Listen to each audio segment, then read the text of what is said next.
Seluruh aparat negara tak akan membiarkan tindakan pengecut semacam ini. Tindakan pengecut, tindakan pengecut, tindakan pengecut.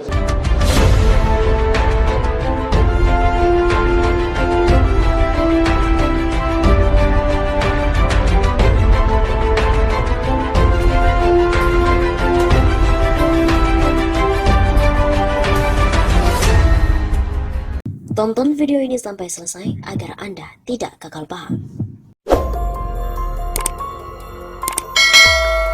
Presiden Jokowi adalah presiden pengecut.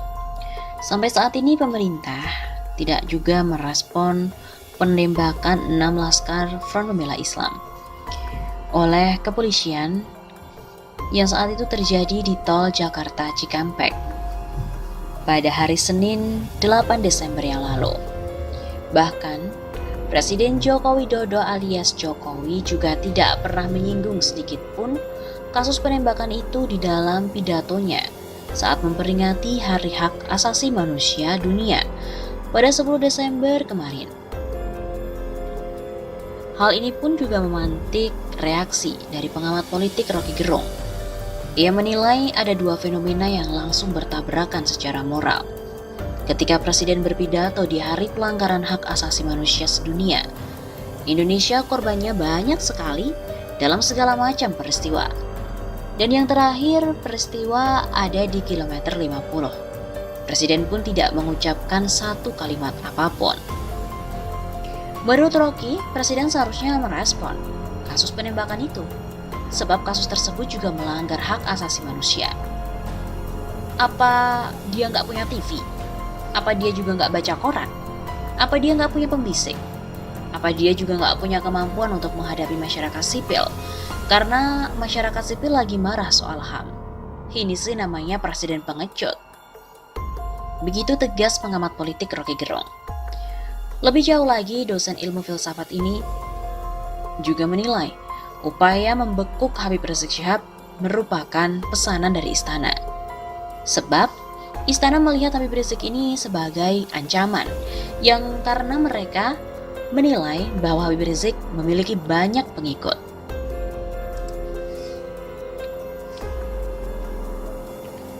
Jadi, kata Rocky Gerung, ia melihat bahwa upaya untuk membekuk Habib Rizik merupakan desain dari istana.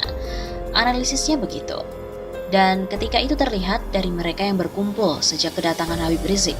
Mereka pantau WA-nya, kemudian teleponnya segala macam. Hal ini untuk membuat jebakan ke dalam skenario penangkapan HRS.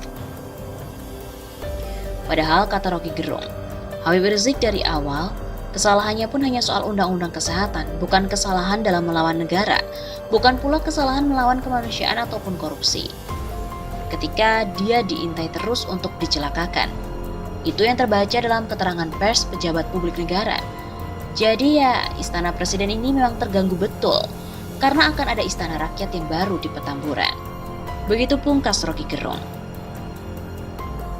Selain itu, Rocky Gerung juga menyoroti penggalangan dana untuk para korban penembakan di tol Jakarta Cikampek beberapa waktu lalu.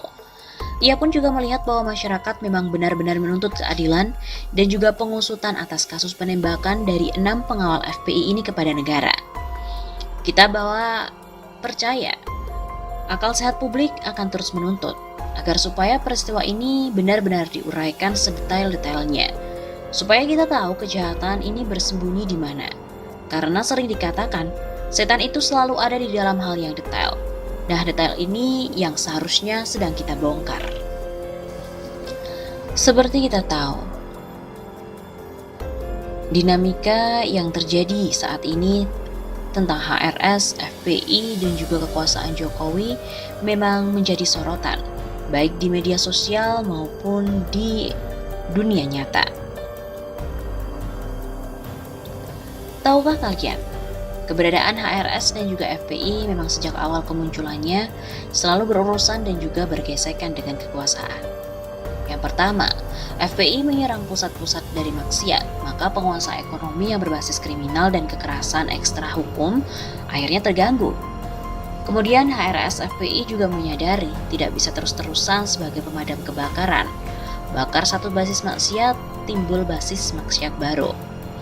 Lantas, FPI pun sampai pada kesimpulan agar pekerjaan tak jadi tukang pemadam kebakaran, lalu ikut mendorong penegakan syariat Islam yang langsung dipegang dan dioperasikan oleh negara secara konstitusional. Mungkin di tahun 2000-an awal, FPI juga ikut mendorong untuk ditengok kembali Piagam Jakarta tahun 45 untuk tujuannya diimplementasikan. Tapi bagi penguasa status quo di Indonesia, hal ini tidak dapat diterima. Maka dorongan FPI juga oleh anggota DPR ditinggalkan begitu saja. FPI beralih ke peran awalnya semula, yaitu amar ma'ruf nahi mungkar. Kemudian di tahun 2006, majalah porno Playboy Amerika Serikat diumumkan akan diedarkan di Indonesia. Tentu saja FPI langsung memadamkan. Kemudian pada tahun 2008, terjadi apa yang dikenang sebagai insiden Monas, bertepatan pada 1 Juni 2008 di hari lahir Pancasila.